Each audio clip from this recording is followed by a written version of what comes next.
Hello students, இன்னைக்கு வீடியோவில் நம்ம 12th ஸ்டாண்டர்ட் ஃபிசிக்ஸ் லெசன் 6 ரே ஆப்டிக்ஸில் மார்ச் 2020லேருந்து மார்ச் 2025 வரைக்கும் பப்ளிக் எக்ஸாமில் என்னென்ன கொஸ்டின்ஸ்லாம் வந்ததுன்னு தான் பார்க்க போகிறோம். புக் பேக் ஷார்ட் ஆன்சர்ஸில் question number 13 reason for glittering of diamond. Question number 28 why sky appears blue. இந்த கொஸ்டினை 2 தடவை கேட்டிருக்காங்க. Question number 29 reason for reddish appearance of sky during sunset and sunrise. Page number 6ல பாராக்சியல் ரேஸ் மார்ஜினல் ரேஸ்னு இருக்கு. இந்த கொஸ்டினையும் ஒரு தடவை நமக்கு 2 மார்க்ஸ்ல கேட்டிருந்தாங்க. இந்த கொஸ்டின் புக் பேக்ல இல்ல. 3 மார்க்ஸ்ல ஷார்ட் ஆன்சர்ல இருக்க question number 2 relation between F and R. இது 2 தடவை பப்ளிக்ல வந்திருக்கு.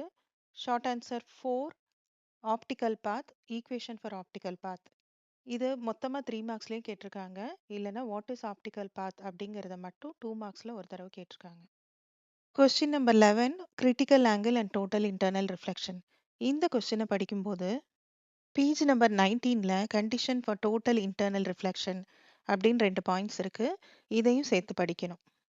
Question number 23 effective focal length for lenses in contact. 5 marks பார்ப்போம். லாங் ஆன்சர்ல இருக்க கொஸ்டின் நம்பர் 1 மிரர் ஈக்குவேஷன். இதை 2 தடவை கேட்டிருக்காங்க. Question number 2 physio method. இதை 3 தடவை கேட்டிருக்காங்க பப்ளிக்ல. Question number 7 lens maker formula. Question number 9 equation for angle of deviation produced by prism. இந்த 2 கொஸ்டினையும் ரிப்பீட்டடா பப்ளிக்ல கேட்குறாங்க. Question number 10 what is dispersion? Dispersive power of a medium.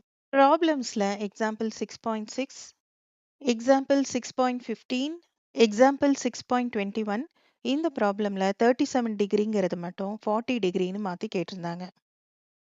Exercise ப்ராப்ளம்ல 10th problem